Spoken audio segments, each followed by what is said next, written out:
Welcome everybody to the Pirate Skills meetup about converting 1K in ad spend to 5K in ad revenue. As always, you can download the slides and the video later at getpirateskills.com/1K to 5K. And I want to show you what we got in store for you today. First of all, I want to tell you why ads are by far the most fun in e-commerce. The feedback and the speed with which you learn are just intense. Then I want to show you my tofu, mofu, bofu ad structure that you can use for pretty much any ad channel in order to get a really good, solid performance out of a basic ad. I'm going to share with you why you should be retargeting simply everywhere and why it's the easiest, even though it sounds complicated, it's totally not.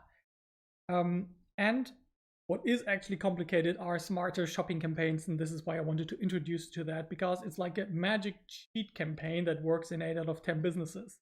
And then at the end, we have our Q&A session, as always. All right, let's talk about why this is most fun in e-commerce.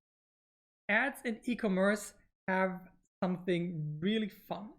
You make your money faster back, usually, than you have to give it to the ad platforms. Let's make a little example to show you that this is not a clickbaity title. Business necessity. This is what I am looking for. If you come to me and say, Ben, can you help me with my e-commerce stuff? Or if I were to set up my own e-commerce product, I would look for a very healthy ratio of the revenue pie. Let's say you have a product that costs 50 bucks. You have to have small percentages for VAT. Yeah, the customer pays 50 bucks. Not all of that is yours. Then you need to create your product and deliver it to your product, cover the shipping, the handling, everything, the returns. Then you got to invest into cost per acquisition, and in order to grow your business, you gotta have some cash over. And if the ratios are out of step compared to this is the ideal chart that I'm looking for, where half of the total revenue of the average shopping cart size is taxes and product creation and delivery. And the other half can be split by a cost per acquisition and by keeping some nice profits in order to grow the business. Let's say your business would look like this, that the product not only costs you that much, but this much. Then you wouldn't have any more money for cost per acquisition, or your margins would become so small that the business just isn't fun. So sometimes the solution in order to get this right for you again is to simply increase your price. That has to be balanced with your e-commerce conversion rate, of course, but I wanted to show you how an ideal price point for an e-commerce product looks like. And here you can also see how much I expect to spend in cost per acquisition. Let's look at it in real numbers so the business necessity really shines through. You got your 50 euro shopping cart size. Yeah, we said that. 7 euro of that is taxes. That is the current standard in Germany here, 16% during the pandemic, otherwise 19. Then there are like 18 euros left for product shipping handling. That makes 50%, yeah, of the revenue pie is already taken. Then I usually estimate a 20% cost per acquisition as the number I'm guessing where my scalable ads land. Why 20%? Is that much? Is that little?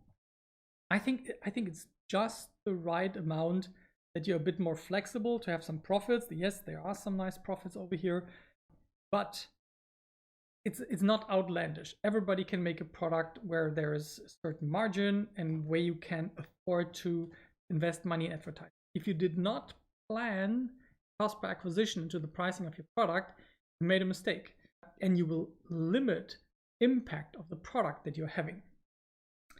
So how do we now come from the 1,000 euro to the 5,000 euro? You can see that we now turned 10 euro into 50 euro of gross revenue. And this is a return of advertising spend, in short, ROAS of 500%. This is what I'm talking about in the title. It is not outlandish to expect that in e-commerce. Something else that people seem to be expecting in e-commerce is this. Now we got our 15 euro sweet profit of our 50 euro shopping cart size, which again is pretty normal with a well-priced product. And you got a return of investment of 150%. So you're spending 10 euro in acquisition and making 15 euro in profits after all other expenses. To some people, this number looks low. Yeah, it's like, oh yeah, you have to spend 10 in order to just make 15. You have to remember, this can be done multiple times a day. You can spend 1,000 euro every single day, or you can start by spending it in a month, then it will become better. You can spend it in a week, then you will be able to spend it in a day. This is also not unusual. If I were ever to tell you in a stock market that I'm giving you 50% increase in the value of your money, you invest 10,000 euro at the beginning of the year, and at the end of the year, I would guarantee you get 15,000. You would call me a scammer and send me away. In e-commerce, we are pissed if this doesn't happen every week. This is why e-commerce is so much fun. We completely expect these kinds of returns of investment, and we sometimes even consider this low. So this is why e-commerce is so fun. Now, another part that is really fun. You spend this 10 euro, let's say on Facebook, with your credit card connected that is being charged at the end of the month. The money, revenue, ends in your account immediately after the person bought. It means like the month start, you're doing some ads, the first 30 sales come into your online shop in the first week, and you're already making that money, that revenue back, the 30 times 50. You already got 1,500 euro back in the bank, but Facebook is charging you through your credit card at the end of the month. That is fascinating. That usually doesn't happen in other business models like B2B. So this is why I really enjoy e-commerce here. Only thing that we e-commercer have to think about is if we have physical products.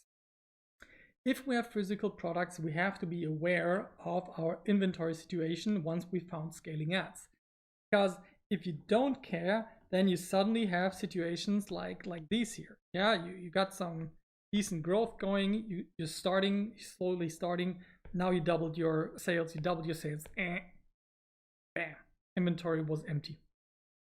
You doubled your sales, you got your inventory back, you're back there again. And you are curtailing your own growth. So we very much have to become smart about managing our inventory. And this also has a certain point of frustration for e-commerce businesses, because what do you need to do in order to have this smooth growth curve? You have to buy more products than you sold. It means you will always be a bit cash strapped. And this is also the reason why we need those kinds of profits on top, because we need to invest it in further inventory. Of course, if you don't have a physical product where you have to manage inventory, or your inventory is one day order and it's full again, then you're free of this burden. But most e-commerce businesses are related and are strangled by this. It doesn't have to run perfectly. These are real numbers from the Klarheit case that I've shared a couple of times before. We started to work here, doubled the revenue after a single month, and 50x'd it over 8 months. And it was all based, we just set up clean analytics, we did some conversion rate optimization on the online shop, and we experimented a ton, landed with Facebook lead ads, promised people that they get a free version of the coaching calendar as a PDF, and then followed up with consistent email marketing sequences. And this is how this growth was happening.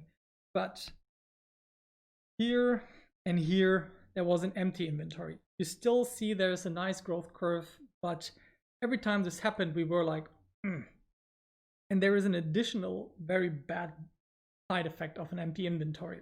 It's that all your organic sales that happen on your page anyways through SEO or through your Amazon rankings, they run into nothing. They can't buy anything. And this is why once you have found your scalable campaigns, you really have to make sure that the customer support structure and that the purchasing processes are very much aligned with your growth goal. And there are some fun ad platforms. I just want to mention 4 that I really find consistently performing well for me. Facebook and Instagram is where I currently spend 80% of my money. Even if you don't think that your target group is on Facebook, it's on Facebook. Yeah, I'm gonna mention that later again. Facebook has like the broadest audience. Instagram has the hipsters, but in terms of volume, they're more broad audience people, hipsters. Another big platform that is huge in and of itself is Google Ads. Google Ads has 4 very distinct products. You got the search ads that everybody knows. You got the you got display ads, you got video ads, you got in-app ads, you got shopping ads. You get actually probably more than even those 5 products that are handled completely differently. It's a huge learning curve. So that point goes to Facebook and Instagram. It's easier to learn. The up and coming one for me is Pinterest. Pinterest has shockingly low CPMs, that is cost per 1,000 impressions. We're talking where we usually have to consider like 8 to 10 euro per 1,000 impressions on Facebook and Instagram. We are paying 2 to 3 euro on Pinterest. The click-through rates are nice. Again, the 1% mark is usually doable, and the conversions afterwards are keeping up. Pinterest is my current hidden champion in the advertising world. If you haven't tried that and you are in a B2C track, give it a go. And that's why it's my favorite to do performance ads in e-commerce, because of this fast response time, the fast cashback cycle. But you cannot expect paid ads to work for every single product. There are products that simply do not have the margin because you have many competitors where you just can't afford to have 50% margin, out of which you can like take half for cost per acquisition roughly. Some brands just can't afford. And if you have a portfolio of products, you have to find out which of your 50-100 products that you have in your store are ready for performance marketing, are actually doable as introductions in your portfolio. You don't have to make all of your products work at the same time. But sometimes you have to make your products work with paid ads. You have to ensure that you have a decent margin, that you plan like roughly 20% of gross revenue for cost per acquisition, that you handle your shipping and handling and customer support and production for roughly 30-40% of gross revenue. And under these limitations, you're going to have fun with your product. And as I said before, like increase your prices is a valid solution. All right. If you want to hear more about this stuff, and if you got any value out of this, head over to YouTube, leave a like. That would be absolutely appreciated. And in the next part, we are going to talk about setting up the campaign structure that is the baseline for all ads, whether you do it on Google, on Facebook, on Instagram, or on Pinterest.